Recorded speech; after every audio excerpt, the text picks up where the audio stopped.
और इसके बाद इंशियो ने उससे कहा कि मुझे थोड़ा फ्रेश एयर चाहिए और इतना कहने के बाद वो वहाँ से बाहर आ गया। तभी वहाँ पर उसने अपने सामने ये चन को देखा और ये चन ने अपने हाथों में एक गिफ्ट पकड़ रखा था जो कि उसने श्योनुल को देना था। तभी इंशियो ने उससे कहा, क्या मैं इस तुम्हारे गिफ्ट को देख सकता हूँ? तो ये चन ने उससे वो गिफ्ट पकड़ाया और इसके बाद हमने देखा कि इंशियो ने उस गिफ्ट को पकड़ के नीचे फेंक दिया। तभी येचा ने उससे कहा कि ये तुम क्या कर रहे हो? तभी इंशियो ने कहा कि अगर तुम ये गिफ्ट श्योनुल को देते तो तुम्हें नहीं पता कि श्योनुल कितना अपसेट फील करता। तो इस पर येचा ने पूछा, ऐसा क्यों? तो इंशियो ने कहा कि तुम जानकर क्या करोगे? और उसने कहा कि वैसे भी तुम श्योनुल के काबिल नहीं हो। और तभी उस दौरान वहाँ पर श्योनुल आया और श्योनुल को देखते ही येचा ने अपना चेहरा छुपाना शुरू कर दिया।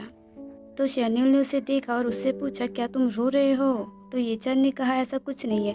और इंशियो ने भी कहा कि हाँ, ऐसा बिल्कुल भी नहीं है, क्योंकि अभी तो हमारे बीच थोड़ी सी ही बात हुई है। लेकिन श्योनुल को ऐसा लग रहा था कि जरूर इंशियो ने ही येचन को कुछ कहा होगा जिसकी वजह से येचन रो रहा था।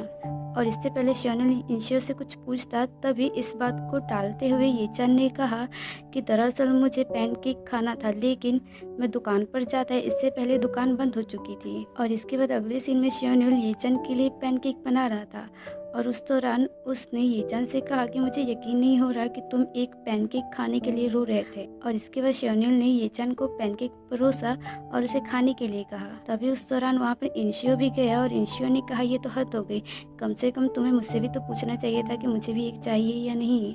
और इसके बाद उसने कहा कि अरे मैं तो मजाक कर रहा था। फिर इंशियो ने येचन से पूछा कि वैसे तुम कितने साल के हो? तो येचन ने उससे कहा कि मैं 20 साल का हूँ। तो इंशियो ने कहा कि इसका मतलब तुम कॉलेज स्टूडेंट हो? तो येचन ने कहा, नहीं, मैं कॉलेज नहीं जाता बल्कि मैं फार्मिंग करता हूँ। और इसके अगले सीन में येचन ने श्योनुल को कहा कि वैसे यहाँ पर तुम्हारा दूसरा दोस्त आ गया है, इसलिए अब मैं चाहता हूँ कि मैं यहाँ से चला जाऊँ। तभी श्योनुल ने उसे रोकते हुए कहा कि अभी तो काफ़ी लेट हो चुका है। तभी पीछे से इंशियो आया और इंशियो ने येचन को कहा कि तुम जा सकते हो और उसने कहा कि बस तुम ध्यान से जाना। और इसके बाद येचन वहाँ से चला गया और इसके बाद येचन घर से बाहर आया। तभी उसने देखा कि वो जो गिफ्ट लाया था श्योनुल को देने के लिए, वो गिफ्ट अभी भी वहीं पर पड़ा हुआ था। तो येचन ने उसे जाकर उठाया और इसके बाद येचन वहीं पर बैठ गया और वो सोचने लगा कि अच्छा होगा यही कि मुझे पीछे हट जाना चाहिए, मतलब मुझे श्योनुल के पीछे नहीं जाना चाहिए। और उस समय येचन काफ़ी उदास था, इसकी वजह से वो रोने भी लगा था। और इसके बाद अगला सीन था घर के अंदर, जहाँ इंशियो शावर लेकर आया था और उस दौरान उसने श्योनुल को कहा कि मुझे बहुत अच्छा फील हो रहा है, मुझे ऐसा लग रहा है जैसे कि हम दोनों एक साथ किसी ट्रिप पर आए हैं। और उसने श्योनुल से ये भी कहा कि अगर मैं यहाँ पर आ ही गया हूँ तो मैं सोच रहा हूँ कि यहाँ पर मैं कुछ समय तुम्हारे साथ बिता कर जाऊँ।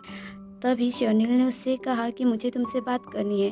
तो इंशियो ने कहा कि अभी मैं बहुत थक चुका हूँ, हम कल बात करेंगे। और इसके बाद अगला सीन था अगली सुबह, जहाँ श्योनुल ने इंशियो को कहा कि अब तुम्हें सियोल वापस लौट जाना चाहिए। तभी इंशियो ने कहा कि अब तुम्हें क्या हो गया? और उसने कहा कि अगर ऐसी बात है तो चलो हम दोनों एक साथ चलते हैं। और उसी दौरान वहाँ पर येचन भी आ गया और येचन ने उन दोनों की बात सुनी और उसने श्योनुल से कहा, नहीं, तुम नहीं जा सकते। और ये एपिसोड यहीं पर ख़त्म हुआ।